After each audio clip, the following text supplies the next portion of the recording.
Olá, amigos Dourados Web TV, é com imensa satisfação que estamos aqui para mais um programa da nossa coluna Direito. E hoje nós vamos entrevistar o professor Robson Moraes dos Santos. Professor Robson, tudo bem? Tudo bem. Nós vamos tratar aqui hoje contigo alguns assuntos muito interessantes para a nossa comunidade. Nós vamos dividir essa entrevista em duas partes, né? A primeira, nós vamos falar sobre um aspecto civil da adoção de crianças e depois nós vamos tratar sobre os atos infracionais. Professor Robson, como que funciona a questão de adoção aqui no nosso sistema jurídico brasileiro e algumas peculiaridades que possa haver, que possa existir aqui em Dourados? Bom, primeiro agradecer a oportunidade de estar participando do seu programa. Espero poder atingir os telespectadores, que eles compreendam que o processo de adoção ele está previsto no Estatuto da Criança e do Adolescente.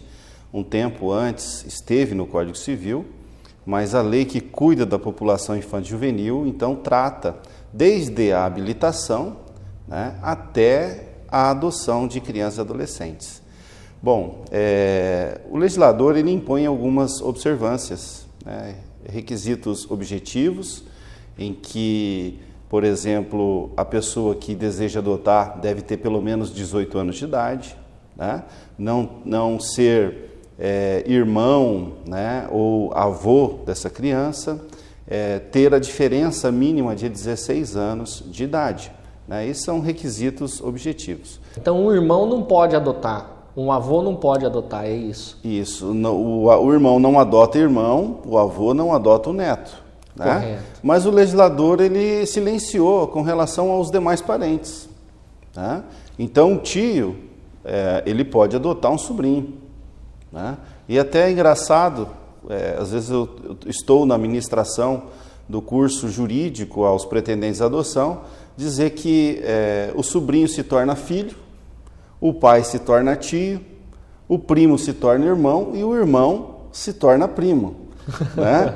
E permanece os aspectos, né, atinentes ao avô. O avô continuará sendo avô e a avó também. Né? São peculiaridades da lei, mas o que se busca mesmo é que ele tenha a oportunidade, a criança e adolescente, né, enquanto adotando, tem a oportunidade de estar em família. Por que um avô não pode adotar um neto, imaginando assim, a ausência do pai?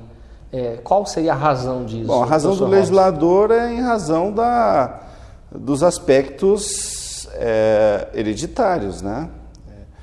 Da sucessão. Então, mas há um caso excepcional no país, né? Esse é um tema bem interessante, em que um avô adotou o neto. Mas a peculiaridade está em razão de esse avô não ser avô biológico. Esse é a principal situação, né? A questão da consanguinidade.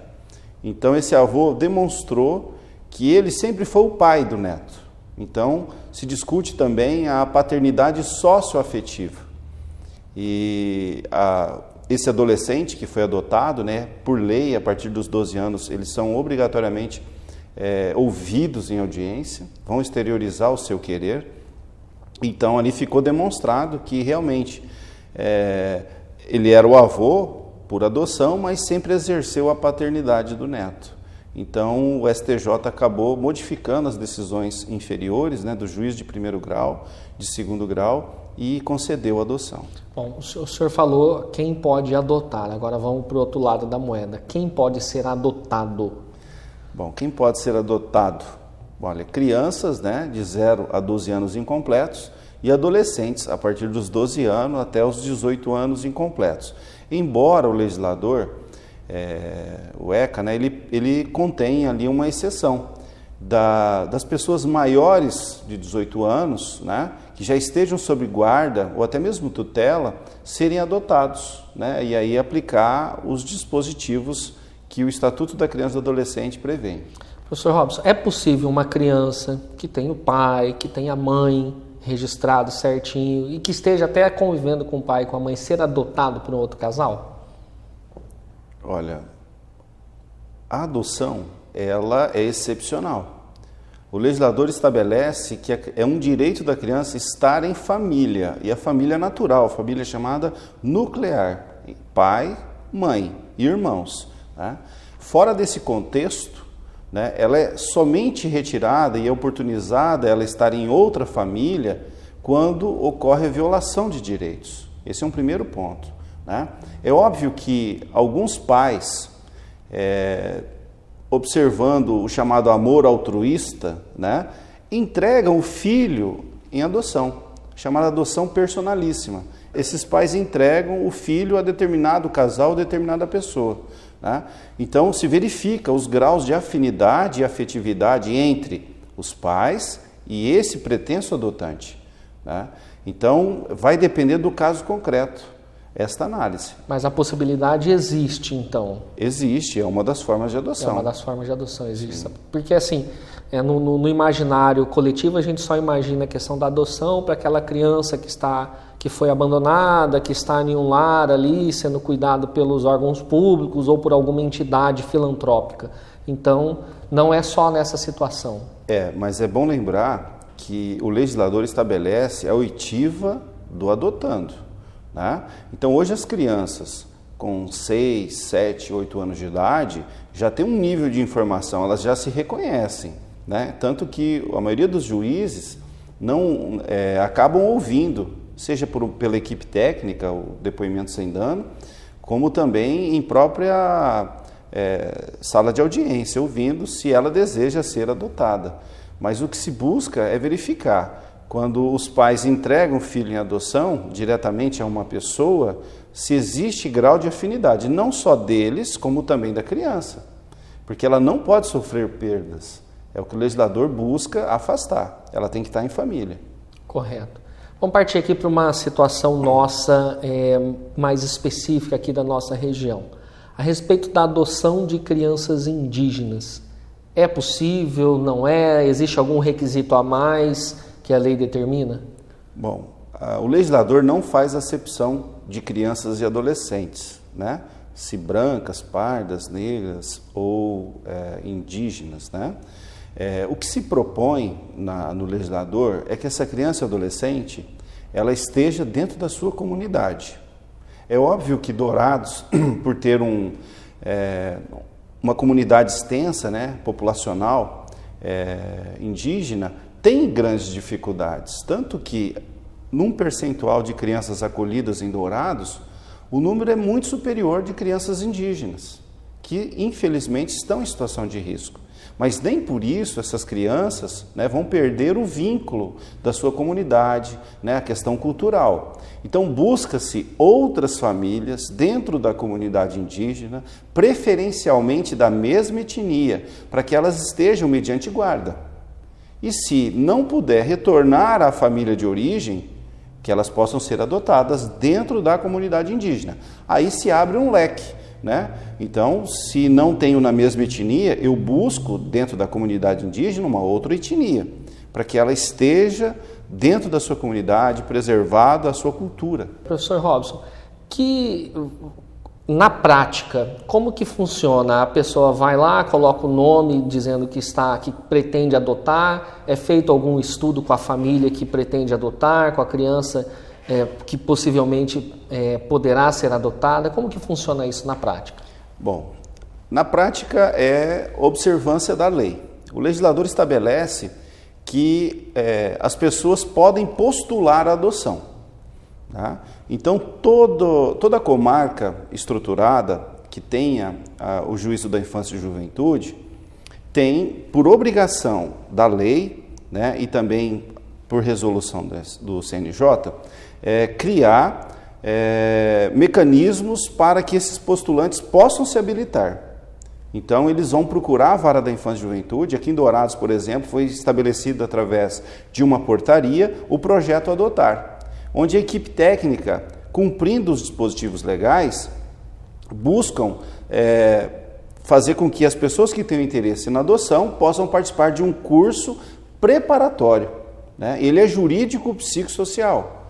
Então, as pessoas vão conhecer o que é adoção, vão saber quais são os requisitos objetivos, quais são os documentos que elas têm que apresentar.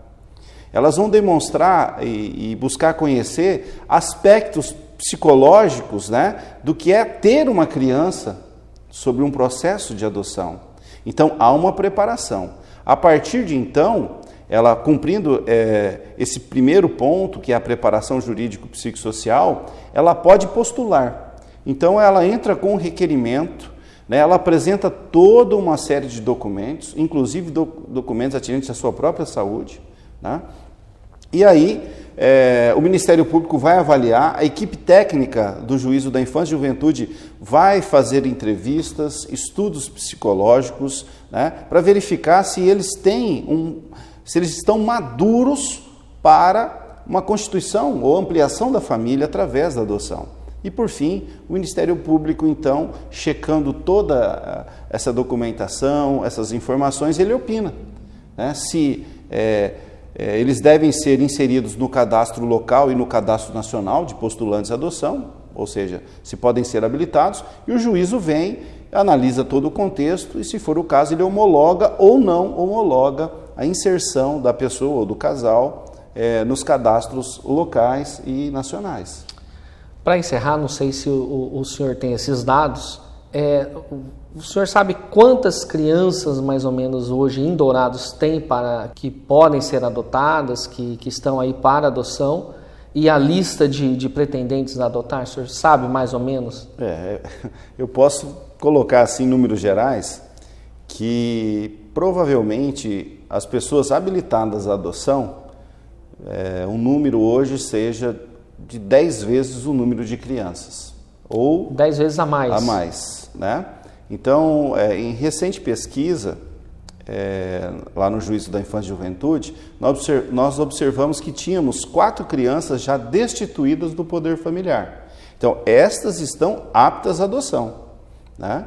Porque teve o processo, os pais foram destituídos e agora elas devem ser inseridas em família substituta através da tutela ou da adoção, em razão da destituição. Então, hoje nós temos um universo de pretendentes já habilitados, mais de 40 casais, né?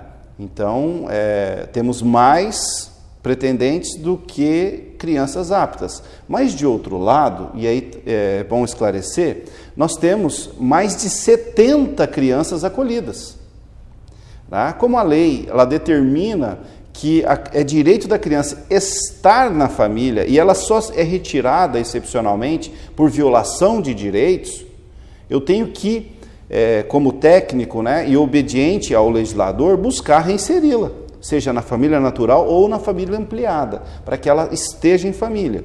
Quando isso é cessado, aí busca-se outros mecanismos, né, como a adoção. Correto.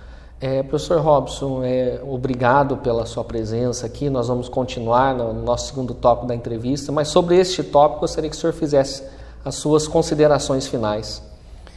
Bom, é muito prazeroso trabalhar nessa temática da infância e juventude, né? A adoção ela precisa ser desmistificada. A adoção não é o interesse daqueles que postulam, né, uma criança ou um adolescente. A adoção ela é destinada a salvaguardar o interesse daquele que não está em família, daquele que está em desenvolvimento biopsicossocial, daquele ser, daquela pessoa que merece estar em família, que merece receber o carinho, o afeto e também as correções de pai e mãe. A adoção é uma mudança, né? E ela precisa ser ampliada, ela precisa ser efetivada para que crianças e adolescentes não sejam criadas em entidades de acolhimento. Professor Robson, muito obrigado, foi muito proveitosa a sua presença aqui conosco. Prazer. E até o nosso próximo programa, quando nós continuaremos essa entrevista aqui, agora falando sobre atos infracionais. Um forte abraço.